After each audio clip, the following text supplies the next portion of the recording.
सभी को। मैं आकांक्षा, कक्षा 12वीं की छात्रा, आज आपके समक्ष एक कविता को लेकर प्रस्तुत हूँ। कविता कुछ इस प्रकार है। क्या पहले कभी सुना था उन गौरैयों का चहचहाना, उन बातों को जो हवा रोज़ अपनी पत्तों के साथ करती है, उन गानों को जो बच्चे अपनी अपनी छतों पर झूम झूम कर गाते हैं।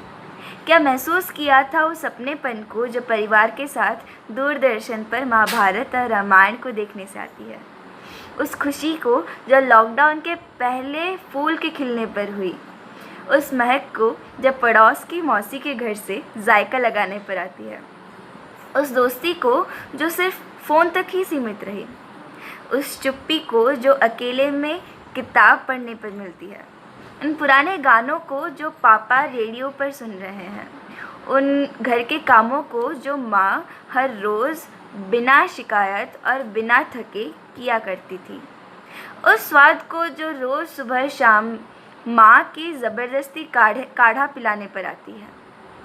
अगर नहीं तो चलिए हम जब अपने अपने व्यस्त ज़िंदगी में व्यस्त होते हुए समाज, पर्यावरण एवं परिवार को भूलने लगे थे, तभी प्रकृति ने हमें एक मौका दिया कोरोना के रूप में इन्हें जानने का, इन्हें महसूस करने का। अंत में मैं इतना ही कहना चाहूँगी, घर पर रहें, सुरक्षित रहें, प्रकृति को जानिए। धन्यवाद एवं शुभ दिन। नमस्कार, मैं स्मृति, कक्षा 12वीं की छात्रा। मनुष्य की सबसे बड़ी खामी यह होती है कि किसी भी परिस्थिति में वो उसके सकारात्मक भागों को बड़ी आसानी से नजरअंदाज कर नकारात्मक पक्षों पर कुछ ज्यादा ही अनावश्यक चिंतन करने बैठ जाता है। कोरोना नामक इस परिस्थिति के साथ भी कुछ ऐसा ही हुआ। समस्त जनता की तरह हम भी इसके अवगुणों को गिनने में लग गए, परंतु क्या वाकई समय का कोई मोल नहीं? क्या इससे हमें कोई लाभ नहीं होने वाला? मेरे ख्याल से हमारा ध्यान इस बात पर गया ही नहीं कि इस पैंडेमिक में कुछ चीजें हमें ऐसी भी मिली है जिसको हम जीवन भर संजो कर रखेंगे, फिर चाहे वो परिवार के साथ बीते अनमोल लम्हे हो या फिर जीवन की भागदौड़ से एक विराम, आने वाली चुनौतियों के लिए स्वयं को तैयार करना हो या फिर सेल्फ केयर फिलॉसफी अपना कर अपने आप को समझना, धरती का हरा भरा फिर से होना या फिर प्रदूषण मुक्त होना, फर्क बस नजरिए का है। किसी को इस समस्या में आपदा नजर आएगी तो किसी को अवसर, किसी को समस्या तो किसी को संघर्ष। धन्यवाद। नमस्कार सभी को, मैं अक्षता, कक्षा 12वीं की छात्रा, आज आपके सामने कोरोना की महामारी को लेकर कुछ बातें रखना चाहूँगी। युवल नोआ हरारी नाम के एक विद्वान पुरुष ने कहा है कि हम सीमाओं को बंद कर देने भर से ही इस महामारी से नहीं लड़ सकते। इस महामारी की वास्तविक औषधि अलगाव नहीं परंतु सहयोगिता है। कोरोना की चल रही इस भीषण समय में अपना और अपने परिवार का ख्याल रखना ही सबसे महत्वपूर्ण कारण बन चुका है। जिस तरह से देश भर में कोरोना पीड़ित लोगों की संख्या बढ़ती जा रही है, उस आधार पर अपना ख्याल रखना अति आवश्यक है। इस अभिघात से निकलना बड़ा ही मुश्किल है, परंतु हमें इस समय में सकारात्मक सोच बनाए रखनी चाहिए। यही हमारे कई विद्वान ऋषि मुनियों ने कहा है कि पहला सुख निरोगी काया। इसका अर्थ यह है कि हमें स्वस्थ रहना चाहिए। स्वस्थ शरीर ही हर सुख को भोग सकता है। अंत में मैं यह कहना चाहूँगी कि अपने और अपने परिवार का ख्याल रखें। नमस्कार, मैं किरण आपके सामने मैं एक कविता को लेकर प्रस्तुत हूँ। स्वागत है कोरोना तुम्हारा, अतिथि का सत्कार करना है परंपरा हमारा। दहशत में है दुनिया सारी, तेरी यारी के चलते हाथ मिलाने से डर कर करते हैं नमस्ते। हालात दहशत में जीता है ना मरता है आदमी, राम नाम भूलकर करोना करोना करता है आदमी। पर तेरी माया अपार है, तेरे कारण कई परिवार मिले फिर से यार है। तेरे कारण ये संसार ने सीखा है संयम, पहली बार प्रदूषण मुक्त रहा है ये आंगन। तेरे कारण लौट आई हरियाली है, तूने छीना अपार है लेकिन दिया भी अपार है। धन्यवाद। नमस्कार, मैं साइपुरना, कक्षा 12वीं की छात्रा। मैं आज आपके सामने ये बताना चाहती हूँ कि मैंने अपना समय लॉकडाउन में कैसे बिताया। मैंने अपना लॉकडाउन बहुत ही अच्छे तरीके से बिताया, क्योंकि लॉकडाउन में मुझे बहुत ही उपयोगी समय मिला, जिसके कारण मैं कुछ नई नई चीज़ें बनाना और जानना सीख पाई। जैसे मैं बहुत ही अच्छी तरह चित्र बनाना सीख पाई और विभिन्न प्रकार के व्यंजन बनाना भी सीख पाए। और लॉकडाउन के कारण मुझे ये भी पता चला कि परिवार में एक साथ मिलकर रहने का मज़ा ही कुछ अलग है। मैंने महाभारत और रामायण तो कई बार पढ़ा है पुस्तकों में, लेकिन एक साथ रामायण और महाभारत परिवार के साथ मिलके देखना कुछ मज़ा ही अलग है। जैसे हम बाहर तो नहीं जा सकते, ठीक इसीलिए हमने योगा करना शुरू किया। हमेशा हर 2 घंटे योगा करते हैं, जिससे हमारा तन और मन हमेशा सुस्त रहता था। और हमें ये पता चला कि हमें कोरोना से डरना नहीं चाहिए, हमें कोरोना से हमें डटकर सामना करना चाहिए, जिससे हमें कोई भी परेशानी ना हो।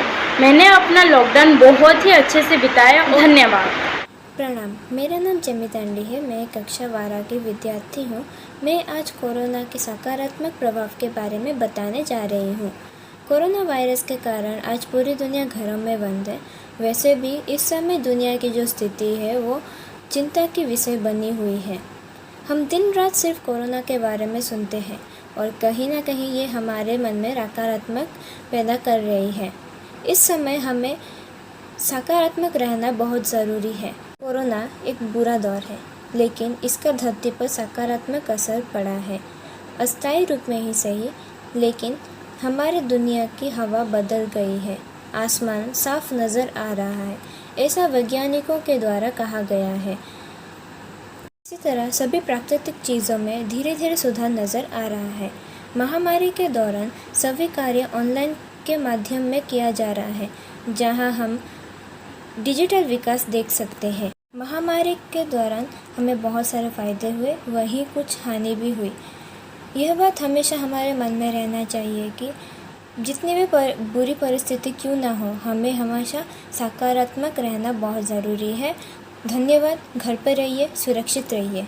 मैं सोनाली कक्षा 12वीं की छात्रा आज आपके सामने कोरोना के नकारात्मक और सकारात्मक प्रभाव के बारे में कुछ बोलने जा रही हूँ। कोरोना एक ऐसी बीमारी है जो कि दिन के बाद दिन बढ़ती ही जा रही है। इसकी वजह से बहुत सारे लोगों की मृत्यु हो गई है। यह हमारे देश, हमारे समाज और हमारे जीवन पे 2 प्रकार के प्रभाव डालती है। एक है नकारात्मक और एक है सकारात्मक। जैसे कि सकारात्मक, इससे हम अपने आसपास की जगह, अपने घर, अपने वातावरण और खुद को साफ सफाई रखते हैं। यह लोगों में रचनात्मक बढ़ाती है, जैसे कि लोग कोरोना से जुड़ी हुई कहानियाँ, कविताएं और बहुत सारी चीज़ें इसे जुड़ी हुई बनाते हैं। और यह हमारे आत्मविश्वास को बढ़ाती है और यह लड़ाई लड़ने की एक जज्बा को जागृत करती है। और इसके नकारात्मक यह है कि यह मनुष्य को शारीरिक रूप से कमजोर कर देती है। और जैसे कि हमें पता है कि लॉकडाउन की वजह से बहुत सारे लोगों की नौकरी चली गई है, इसके वजह से यह एक नकारात्मक सोच लोगों के दिमाग में भर देती है। मैं आशा करती हूँ कि आपको मेरी कई बातें अच्छी लगी हुई होगी। धन्यवाद। नमस्कार सभी को, मैं मधुस्मिता पटनायक कक्षा 12वीं की छात्रा आज आप सबके सामने कोरोना महामारी के विषय में कुछ बोलना चाहती हूँ। विश्व स्वास्थ्य संगठन ने कोरोना वायरस को महामारी घोषित कर दिया है। कोरोना वायरस बहुत सूक्ष्म लेकिन प्रभावी वायरस है। कोरोना वायरस का संबंध वायरस के ऐसे परिवार से है जिसके संक्रमण से जुकाम से लेकर सांस लेने में तकलीफ जैसी समस्याएं हो सकती है। इस वायरस को पहले कभी देखा नहीं गया था।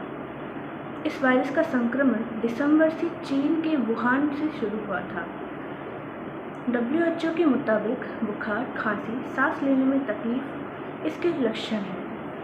यदि एक व्यक्ति को कोरोना हुआ तो वो वायरस उस व्यक्ति से दूसरे व्यक्ति में बहुत जल्दी ट्रांसफ़र होता है। इसलिए इससे बचने के लिए सोशल डिस्टेंसिंग, मास्क पहनते रहने और समय समय पर हाथ धोने और अल्कोहल बेस्ड सैनिटाइजर्स यूज़ करने की सलाह दी गई है। उम्मीद है आप इस सलाह को मानेंगे और घर में स्वस्थ रहेंगे। धन्यवाद। सुप्रभात मित्रों, मेरा नाम लोकेश है और आज मैं बोलने जा रहा हूँ कि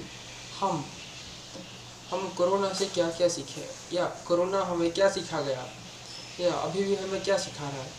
हमें पता है कि कोरोना सन 2019 में चाइना के वुहान से आया था और वो आज एक ग्लोबल पेंडेमिक बन गया है। लेकिन हमें कोरोना ने बहुत कुछ सिखा गया, जैसे कि परिवार के प्रति प्यार, अपनों के प्रति प्यार और ऐसे बहुत से। लेकिन सबसे महत्वपूर्ण बात जो हमें कोरोना सिखा गया वह है प्राचीन लोग की नीति। आज के ज़माने में प्राचीन लोगों पर हंसते हैं और उनकी नीति का मजाक उड़ाते हैं, लेकिन हम अगर उनकी नीति पर गौर करें तो उनके पास इस वायरस से बचने का हर एक तरीका था। जैसे कि अगर आप देखें तो पहले के लोग बोलते थे कि जब भी घर में प्रवेश करने से पहले अपने चरण धोने चाहिए, या किसी दूसरों के घर जाने से पहले वो बोलते थे कि आप अपने चरण बाहर धो के आइए, जिसके द्वारा अंदर और कोई कीटाणु आने का डर कम जाता था। और हमें उनसे यह बात सीखनी चाहिए। आज के ज़माने के लोग अपने शूज़ पहन के घर के अंदर आ जाते हैं, जिसके द्वारा बाहर के कीटाणु आने का खतरा बढ़ जाता है और इसके द्वारा हमें कई प्रकार रोग हो सकते हैं। हमें यह नीति उनकी अपनानी चाहिए। लेकिन किसी ऋषि मुनि ने कहा था कि तुलसी का पेड़ घर के बाहर अच्छा होता है। क्यों ऐसा कहा था? तुलसी का पेड़ घर के बाहर रखने से हमें ऑक्सीजन मिलता है और घर में बीमारियां कम गई। धन्यवाद।